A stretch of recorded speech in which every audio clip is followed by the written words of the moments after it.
Mini episode 1120 of the FDH Lounge is brought to you by Sportsology, delivering unconventional columns and webcasts about sports, TV, music, movies, and more. Follow them on the web at sportsology.com. The FDH Lounge. You'll want to schedule your life around it.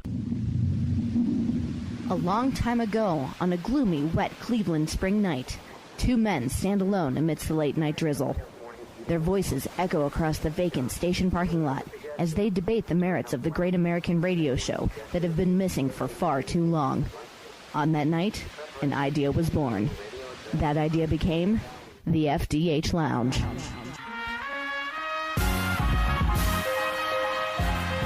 Welcome to the FDH Lounge. Welcome to mini episode 1120 of the FDH Lounge. This is FDH Managing Partner Rick Morris here with our preview of episode 4.11 of Billions.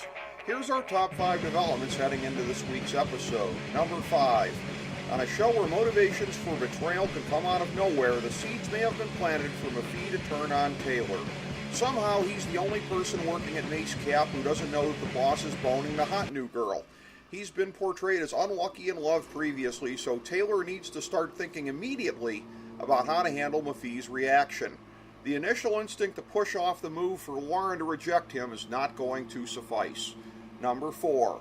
Wags and Connerty hilariously go against type.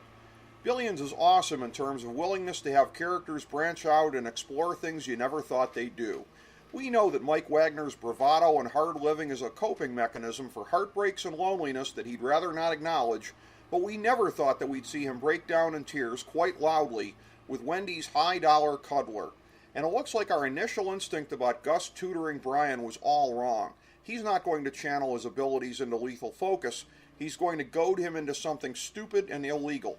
Connerty has long looked down on Chuck for falling short of Boy Scout standards, but now the self-righteous student has been reduced to trying to bring down the master with a third-rate burglary. Whether Chuck set a trap or not, more about that in a minute, this isn't going to end well for Connerty in any event. Number 3. Wendy neutralizes Taylor, which should help in her hearing. For the big boss at Mace Cap, it was quite a freebie, since the calculation had already been made that Taylor had a lot to lose in the hearing as well, what with the inter-office sexing and all. And Taylor got a chance to get inside Wendy's head one last time about how much Mrs. Rhodes had fallen short of her lofty professional ideals. Still, this counts as a big win for Wendy in terms of keeping the top hostile witness out of the proceedings. And yet, nothing on this show is ever as simple as that. More obstacles must lie ahead. Number 2. Chuck seems to be running a massive sting on Connerty. It's almost too obvious at this point, right? If nothing else, why else would Chuck have obsessively prioritized that meeting with Krakow that does nothing for him but helps his pain-in-the-ass father with a simple business deal? Unless, of course, this is just what the show's writers want us to think. In the vernacular of pro wrestling, swerve! Number 1.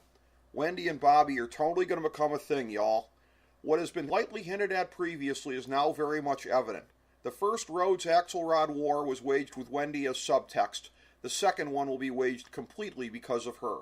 Remember, Chuck and Laura both used to be jealous of Wendy and Bobby's closeness, and Bobby seems happy with Rebecca, but it's still hard to believe that Chuck could be so blasé about that closeness at this point, such that he would clearly take her for granted when she offered him a clear opening on the path to reconciliation. It wasn't long ago that he was telling Ira that he was determined to make things solid with her again, and he's gone to great lengths at various times this season. But in that moment, all he had to do was what Bobby had already done earlier in the day, tell her honestly and explicitly how much she meant to him, and the fact that he'd be doing so as her husband would trump the connection that Bobby showed earlier as a business associate and friend.